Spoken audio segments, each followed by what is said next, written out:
এমপিওভুক্ত শিক্ষক কর্মচারীদের উচ্চতর স্কেল নিয়ে সুখবর। নতুন করে এমপিওভুক্ত স্কুল কলেজের ২,০০০ শিক্ষক কর্মচারীকে উচ্চতর গ্রেড স্কেল দেওয়ার সিদ্ধান্ত হয়েছে।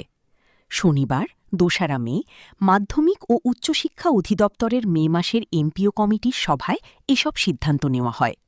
সিদ্ধান্ত অনুযায়ী বেসরকারি স্কুলের ১,৭৮২ এবং কলেজের ২১৯ জন শিক্ষক কর্মচারী উচ্চতর গ্রেড স্কেল পাচ্ছেন।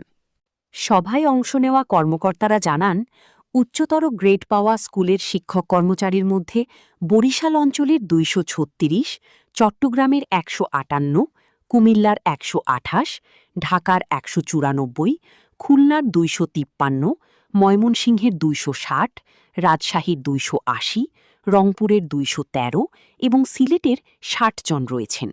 অপরদিকে উচ্চতর গ্রেড পাওয়া কলেজের শিক্ষক কর্মচারীর মধ্যে বরিশাল অঞ্চলের ১৭, চট্টগ্রামের ৭, কুমিল্লার ২৭, ঢাকার ২৬, খুলনার ৩৭, ময়মনসিংহের ২৩, রাজশাহীর ৬৩, রংপুরের ১২ এবং সিলেটের ৭ জন রয়েছেন।